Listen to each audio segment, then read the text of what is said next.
Seterusnya kita bincangkan bagaimana bahasa Melayu akan diangkat ke persada antarabangsa dan terus digunakan di persada antarabangsa sebagai bahasa ilmu, terutama sekali oleh rakyat kita sendiri. Dan ini berikutan salah satu daripada dasar ataupun kerangka dasar luar kerajaan yang telah dilancarkan pada 7 Disember 2021, iaitu diplomasi kebudayaan yang turut merangkumi elemen mengantarabangsakan bahasa Melayu. Bersama saya secara Skype adalah Ahmad Farami Abdul Karim yang merupakan pensyarah Fakulti Komunikasi dan Pengajian Media di Universiti Teknologi Mara Shah Alam. Terima kasih Ahmad Farami kerana sudi bersama kami. Sama-sama saudara Terry, selamat pagi. Dan selamat pagi Malaysia. Terima kasih kerana menjemput saya. Sama-sama. Kita boleh dengar, tak boleh lihat Ahmad Farami lagi, tapi kita akan cuba hubungkan juga melalui pautan di skrin kita. Mukadimahnya kita bincangkan penggunaan, itu dia, dah nampak saudara Ahmad Farami. Terima kasih kerana bersama kami. Berkaitan dengan penggunaan bahasa Melayu setakat ini, setakat 2021, apakah usaha untuk mengantarabangsakan bahasa Melayu setakat 2021? Baik, saudara Terence, seperti mana yang disebut oleh saudara Terence sebentar tadi, pengantarabangsaan bahasa Melayu ataupun usaha untuk memperluas penggunaan bahasa Melayu ke peringkat antarabangsa sedang dilakukan secara aktif, secara sistematik oleh pihak kerajaan sendiri di bawah inisiatif kerajaan Malaysia, seperti mana disebutkan oleh Ahmad Berhormat Perdana Menteri Ismail Sabri Yaakob bahawa bahasa Melayu akan digunakan dalam urusan-urusan rasmi kerajaan. Perdana Menteri sendiri menggunakan bahasa Melayu ketika lawatan beliau ke beberapa negara sebelum ini, contohnya lawatan ke Indonesia, Brunei, Thailand, Vietnam dan Kemboja. Bahasa Melayu juga menurut Perdana Menteri akan digunakan dalam urusan seperti surat rasmi. Ini dilakukan oleh Menteri Luar Datuk Saifuddin Abdullah bila mengutus surat kepada Setiausaha Negara Amerika Syarikat dalam bahasa Melayu. Ini sesuatu yang sangat membanggakan, satu tindakan yang saya rasa wajar dan tepat.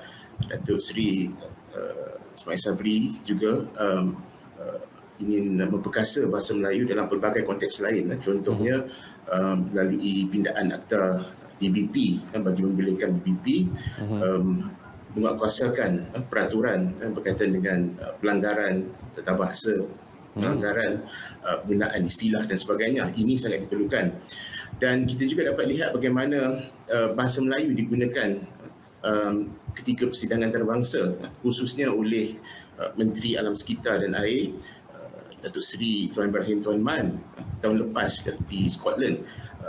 Satu contoh bagaimana bahasa Melayu digunakan untuk mengungkap kompleks-kompleks yang konsep-konsep yang kompleks dalam bidang sains dan teknologi. Ini menunjukkan bahawa bahasa Melayu berupaya menjadi bahasa ilmu, dan ini juga satu tindakan yang saya rasa sangat progresif, terpuji dan wajar untuk diteruskan. Kalau kita rujuk kerangka dasar luar Malaysia yang diluluskan tahun lepas oleh Yang Berhormat Perdana Menteri, bahasa Melayu akan menjadi bahasa diplomasi dan akan ditekankan dalam konteks pengantarbangsaan bahasa ibunda kita. Dan ini antara langkah yang diambil oleh kerajaan, dan tentu sekali seperti apa kita dengar suatu pembentangan Yang Berhormat Perdana Menteri di Dewan Negara baru ini, bahasa Melayu nanti akan dicadangkan untuk menjadi bahasa kedua ASEAN. Ini juga sebahagian daripada usaha bagi memartabatkan bahasa Melayu ke peringkat antarabangsa. Ini semua adalah inisiatif ataupun usaha yang kita lihat sedang berlaku secara aktif dilaksanakan oleh pihak kerajaan. Tapi kita juga sebagai rakyat Malaysia, kita harus menyokong, bersolidariti, merasa bangga dengan usaha ini, ketepikan perasaan negatif, sikap yang skeptik mungkin ataupun sinis terhadap keupayaan bahasa Melayu untuk menjadi lingua franca ataupun bahasa komunikasi, bahasa perdagangan pada peringkat global. Dan saya kira ini antara sebahagian usaha yang boleh kita laksanakan.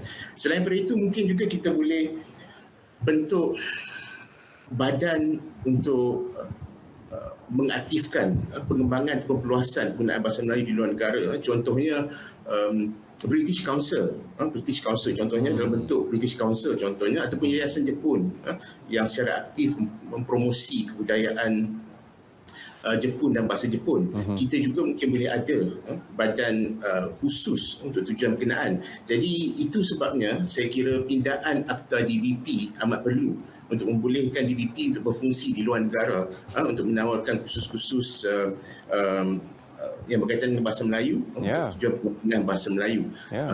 Jadi itu pandangan saya.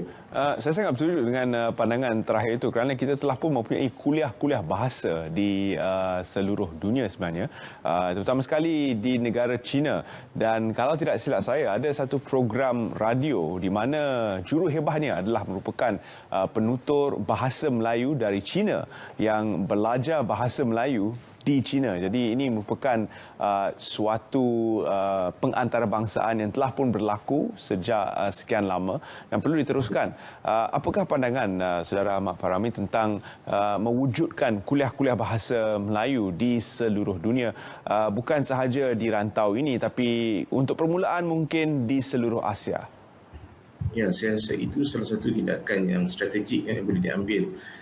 Sekarang ini pun kita ada kursi Melayu dan kursi pengajian Melayu di universiti seperti Universiti Leiden, Universiti di Beijing, Universiti Ohio di Amerika Syarikat, Universiti di Korea Selatan, Universiti di Wellington, New Zealand yang menawarkan kursi pengajian Melayu dan pengajian bahasa Melayu. Ini satu cara untuk mengembangkan bahasa Melayu ke peringkat global.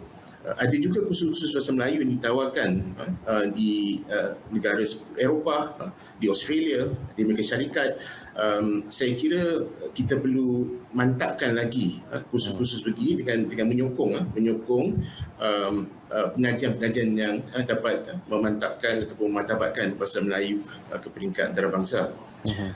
Jadi saya kira ini satu kaedah yang boleh kita gunakan. Kita juga mungkin perlu ada satu badan penyelaras akademik yang boleh berfungsi untuk menyelaraskan perhubungan dan kerjasama antara institusi-institusi pengajian tinggi di negara-negara yang menggunakan bahasa Melayu sebagai bahasa rasmi. Contohnya kita ada negara Brunei Darussalam contohnya, Singapura, Indonesia dan Malaysia sendiri. Ini penting untuk memastikan adanya penerbitan, terjemahan, penerbitan jurnal dan sebagainya dalam bahasa Melayu supaya bahasa Melayu dapat diangkat, terus diangkat sebagai bahasa ilmu dan untuk dipromosi bahasa kita. Sebab bahasa adalah satu instrumen penting sebenarnya untuk melambangkan identiti kita. Bukan saja dalam konteks Malaysia tetapi di rantau ini. Jadi kita boleh faham kenapa Yang Amat Berhormat Perdana Menteri menekankan kepentingan untuk menjadikan bahasa Melayu sebagai bahasa kedua ASEAN. Disebabkan ramainya penutur bahasa Melayu. Lebih 300 juta penutur bahasa Melayu di rantau ini. Yang kita tahu ada banyak negara-negara ASEAN yang menggunakan bahasa Melayu sebagai bahasa rasmi, sekurang-kurangnya 4 negara, iaitu Brunei, Singapura, Indonesia dan juga Malaysia. Dan banyak negara di rantau ini yang menggunakan bahasa Melayu, sebahagian Thailand, negara Thailand, bahagian selatan menggunakan bahasa Melayu, Filipina, di Kemboja juga bahasa Melayu digunakan oleh komuniti di sana. Di Filipina juga begitu, Indonesia, Brunei, Singapura. Jadi dengan kedudukan yang begitu, kedudukan signifikan bahasa Melayu, kedudukan bahasa Melayu sebagai bahasa yang dominan di rantau ini, jadi saya rasa memang kita perlu angkat bahasa Melayu sebagai satu identiti budaya dan bahasa rantau ini. Jadi tindakan untuk menjadikan bahasa Melayu sebagai bahasa kedua ASEAN satu tindakan yang tepat. Baik, Saudara Ahmad Farami, ketika Tan Sri Rais Yatim menjadi Menteri Komunikasi satu ketika dulu, pernah digemblengkan usaha untuk membangunkan satu kamus bahasa ataupun kamus bahasa Nusantara di mana ia akan menggabungkan semua aspek penggunaan bahasa Melayu, bahasa Indonesia dan juga bahasa-bahasa yang seumpamanya dari Filipina seperti yang disebutkan Ahmad Farami tadi dan juga dari Thailand yang mungkin mempunyai lenggok bahasa yang berbeza dan juga frasa dan posa kata yang berbeza digabungkan dalam satu kamus supaya kita semua faham apakah perbezaan di antara pengguna-pengguna ataupun penutur-penutur bahasa di rantau ini. Apakah pandangan saudara Mak Fahmi tentang kewujudan kamus itu ataupun sudahkah ada kamus ini sebenarnya diterbitkan? Saya kira masih sedang diusahakan. Kamus ini perlu sebenarnya. Bahasa Melayu adalah bahasa induk walaupun ada variasinya dari segi amalan penggunaan bahasa Melayu di Indonesia, di Singapura, Brunei, Malaysia dan tempat lain. Tapi bahasa Melayu adalah bahasa induk. Sepatutnya memang perlu ada usaha untuk menerbitkan kamus, mengumpulkan kosakata atau istilah yang ada variasi dalam pelbagai bentuk mewakili pelbagai negara. Kita harus berusaha untuk memastikan projek kamus ini sebenarnya berhasil. Ini juga satu langkah untuk memantapkan lagi kedudukan bahasa Melayu di rantau ini. Baik, akhir kata, sejauh mana rakyat kita sendiri sebenarnya memartabatkan penggunaan bahasa Melayu itu dalam pertuturan seharian dan juga dalam kegunaan-kegunaan swasta dan kerajaan, kerana adalah perlu bukan saja untuk bertutur tetapi juga memahami konsep dan tata bahasa dengan betul. Betul, saya setuju Saudara Terence. Usaha kita untuk memartabatkan bahasa Melayu ke peringkat global harus juga disokong oleh usaha untuk memperkasa bahasa Melayu dalam konteks negara sendiri.